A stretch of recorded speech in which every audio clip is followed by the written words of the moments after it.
What's good, YouTube? It's your boy JusticeXFalls. We're back at it again with another video. Today we're looking at how Dead Space aims to refine survival horror. Now, this is the IGN first series. Usually they take a game and they spend the entire month making videos, like little dev diaries about the game, pretty much up until release, up until and through release. So we're just going to be reacting to those videos. And this is the next one. So they got another one coming out tomorrow, so we're gonna do that one too. But without further ado, let's get to this video.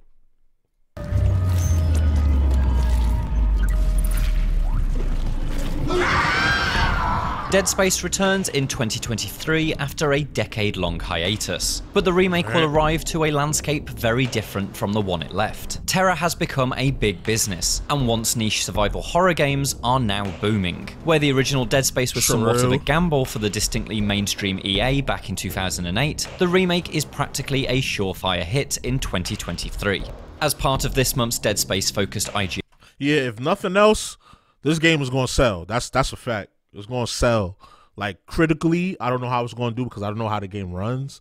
But as far as sales, this motherfucker going to sell. First, we sat down with members of EA Motive to explore how the original Dead Space changed survival horror, why the genre is so popular today, and how the evolution of technology has made the game's return even more terrifying. Oh, got him.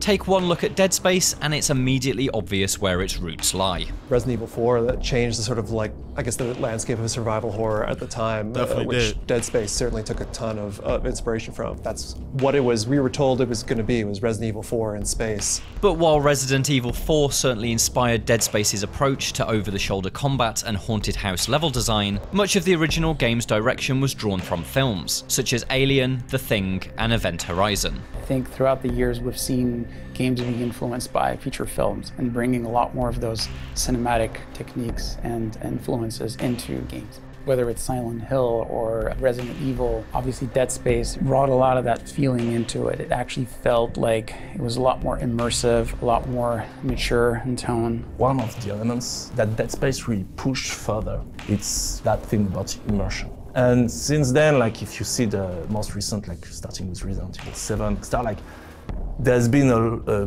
bigger push, I think, in survival horror to try to make them more immersive in order to make them more scary also. And I think that was a precursor. Strangely, it may partially have been Dead Space's influence that put it on ice for 10 years. When Dead Space 3 arrived in 2013, survival horror was mutating. The Resident Evil formula was falling out of vogue, and creepier indie hits like Amnesia and Outlast were redefining the genre. These games had a newfound dedication to immersion via their first-person perspectives, which dialed up the intensity of the scares. Third-person horror became a sort of antiquated thing of the past, to the point that even Resident Evil itself eventually switched to a first-person I was kind of shocked by that. Years later, Resident Evil has returned to its third-person roots and is more popular than ever. In fact, the popularity of survival horror games as a whole is seemingly higher than it's ever been.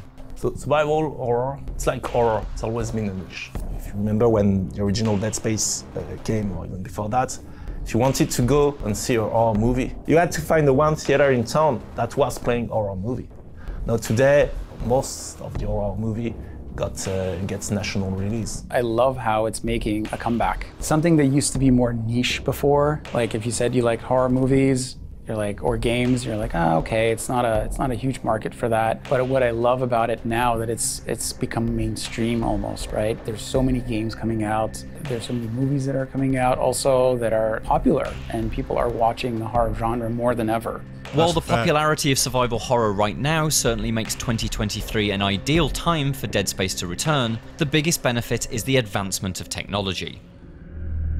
We have more tricks and tools, and so we were able to go back to the original inspirations of Dead Space, like The Thing, Alien, this type of Event Horizon, this type of movies, and look for elements in those movies that either were tried and did not succeed that much in the original because technological constraint, or we're not even tried because, yeah, we cannot do that. But today, now we can. But if you think about the original Alien, when they enter that big room with all the eggs hidden in the fog, well, the fog is more than ambience. Well, now we have the real dynamic and physical fog. So yeah, we could hide creature in there. You could actually lose an enemy inside the fog.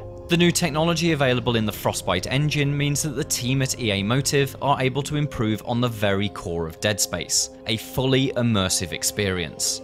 I think for me, the most important thing is the atmosphere. So we wanted to come back to that horror and go, what's the thing that's the scariest in a horror movie is the sense of lighting, light and dark, the play between the two. When you play the game now, it's darker. So as the player is moving through the environment, the enemies are moving, you can see the play of light and dark. In the quest to push the immersion further, the Ishimura has been transformed from a series of separate levels into a complete interconnected spaceship. You can walk the entire length of it and then backtrack, a feature that makes it feel more like a genuine place rather than a set of video game missions. All these loading but that screens. transformation meant more work than just crafting areas that linked to the original game's maps.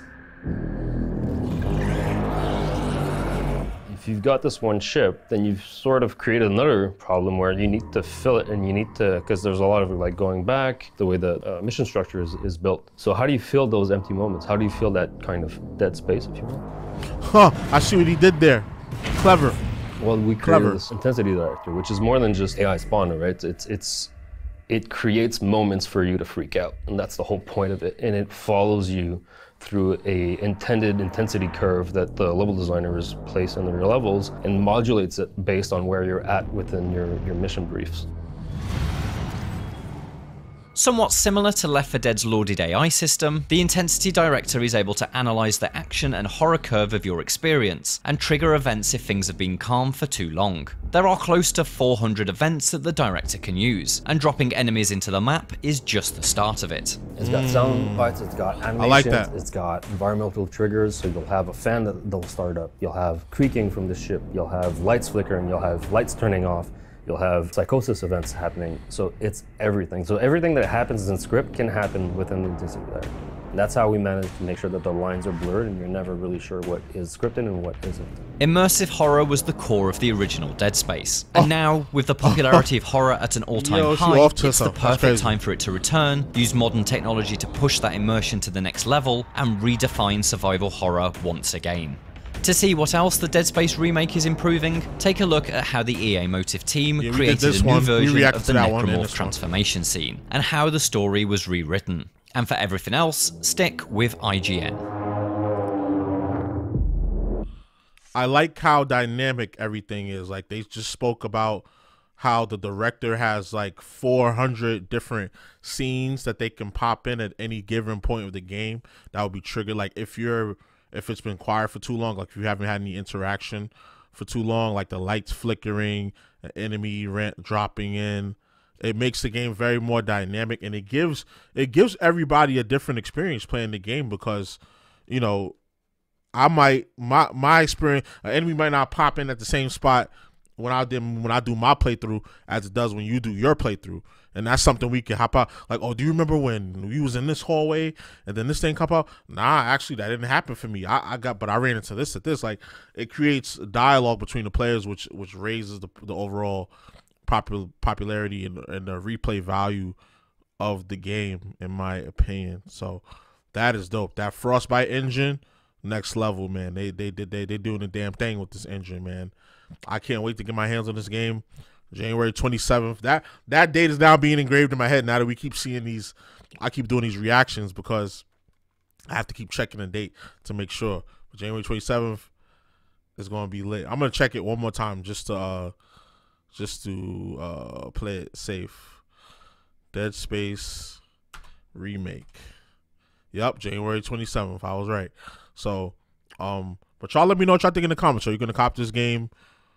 What's the word? Let me know. So, y'all already know the vibes. Like, comment, subscribe, all that good stuff. This is your boy, JusticeXFalls. We out.